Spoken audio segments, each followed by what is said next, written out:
আপনার video export করার পর ঠিকই থাকে, বাট ইউটিউবে যদি সেই ভিডিওটা আপলোড করেন তাহলে এরকম থেকে এরকম হয়ে যায়।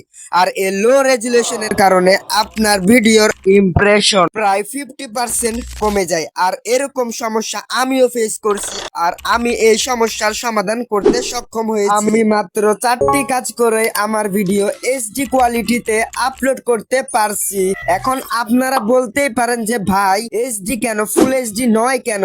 তার পেছনে একটা রিজন আছে, আর আমি সেটা ভিডিওর শেষে বলবো। তো ভিডিও শুরু করা যাক। আমাদের 1 নাম্বার ভুলটি হচ্ছে, আমরা যখন আমাদের ফোনের ক্যামেরা দিয়ে ভিডিও করি তখন আমরা 180 মেগাপিক্সেল দিয়ে শুট করি, তারপর সে ভিডিওটা এডিট করি, হোক সেটা ক্যাপকাট বা আদার্স কোনো এডিটিং সফটওয়্যার। সো ভিডিওটি এডিট করার পর আমরা কি করি, 2K বা 4K তে এক্সপোর্ট করি। ভাই তুমি 180 তে শুট করো আর তুমি ক্যাপকাট বা কোনো এডিটিং সফটওয়্যার দিয়ে 2K বা 4K তে ভিডিও আপলোড বা এক্সপোর্ট করো, তো তোমার ভিডিও তো ফাটবেই। তো এখন কি করবে, তুমি যদি 1080 তে শুট করো তাহলে এখন থেকে 1080 তেই এক্সপোর্ট করবে, আর যদি 2K তে শুট করো তাহলে 2K তে এক্সপোর্ট করবে, যদি 4K তে শুট করো তাহলে 4K তে এক্সপোর্ট করবে।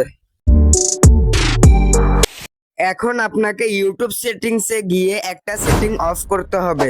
তো আমরা ইউটিউবে চলে গেলাম, যাওয়ার পর নিচে দেখতেছেন কর্নারে ইউ বলে, তো ওইখানে একটা ক্লিক করে দিবেন। দেওয়ার পর উপরে দেখতেছেন সেটিংস বলে একটা আইকন, ওইখানে ক্লিক করার পর এখানে অনেকগুলো অপশন আসবে, আপনারা একটু হাত দিয়ে সোয়াইপ করে নেবেন। সোয়াইপ করার পর দেখতে পাবেন যে ডাটা সেভিং, তো ওইখানে একটা ক্লিক করে দিবেন। দেওয়ার পর এখানে অনেকগুলো অপশন পাবেন আপনারা। তো কি করবেন, উপরের অপশন গুলো যদি অন থাকে তাহলে আপনারা উপরে দেখতে পাচ্ছেন যে ডাটা সেভিং মোড, ওইটা অফ করে দিবেন।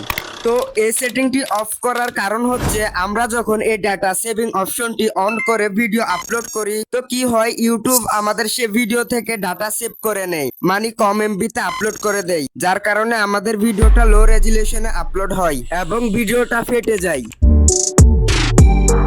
3 নাম্বার ভুলটা আমি দেখতেছি প্রতিনিয়ত অনেক কন্টেন্ট ক্রিয়েটররা করতেই আছে, আর সে সমস্যা নিয়ে আজ পর্যন্ত কোনো ইউটিউবারই কথা বলেনি, বাট আমি আছি। তো ভাই আমাদের ভুলটি হচ্ছে, আমরা যখন বড় লেন্থের ভিডিও এডিট করি, সাপোজ 10-20 মিনিটের ভিডিও, তখন কি হয়, আমরা অনেক ট্রানজেকশন, অ্যানিমেশন ও ইফেক্ট ব্যবহার করি, তখন আমাদের ফোন হ্যাং করে। বিশেষ করে আমরা যখন ইফেক্ট বারবার ইউজ করি তখন আমাদের ফোন হ্যাং করা শুরু করে দেয়, তখন আমাদের ভয়েস আগে চলে, পরে আমাদের মুখ চলে, যার কারণে আমাদের এডিট করতে একটু সমস্যায় পড়তে হয়। সিগারেট খান আপনারা?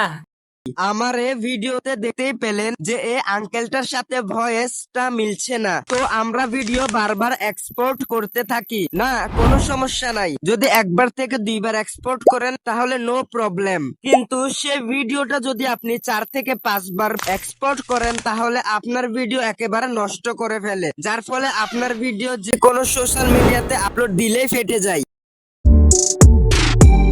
তুমি ফুল এইচডি তে ভিডিও আপলোড করতে পারবে না, এই সমস্যাটার কারণ তুমি নয়, ইউটিউবের তরফ থেকে হয়। আমি ধরে নিলাম তোমার ভিডিওটা ফুল এইচডি তে আপলোড করছো, অর্থাৎ 2K তে, তো ইউটিউব তোমার সে ভিডিওটা ফুল এইচডি থেকে এইচডি করে দিবে, অর্থাৎ তোমার ভিডিওর ডাইমেনশন এক ধাপে কমিয়ে ফেলে। মনে করো তুমি ইউটিউবে 500 এমবির বা 1 জিবির একটা ভিডিও আপলোড করলে, তো ইউটিউব কর্তৃপক্ষ তোমার সে 500 এমবি বা 1 জিবির একটা ভিডিও 1 জিবি বা 500 এমবি রাখবে না, কারণ এত এমবির ভিডিও ইউটিউব স্পেস দেওয়ার মতো ক্যাপাসিটি নাই। আপনার ভিডিও যদি 500 এমবির হয় তাহলে ইউটিউব আপনার সে 500 এমবির ভিডিওটা 250 বা 300 এমবিতে আপলোড করার সুযোগ করে দেয়, যার কারণে আপনার সে ভিডিওটার কোয়ালিটি খারাপ হয়ে যায়। তো আপনাদের একটা উপায় বলে দিই, আপনারা ভিডিও শুট করার সময় 2K বা 4K তে শুট করবেন, তারপর সে ভিডিওটা ইউটিউবে আপলোড করবেন, কারণ 1080 তে শুট করে যদি আপনি আপলোড করেন তাহলে সে ভিডিওটা এইচডি থেকে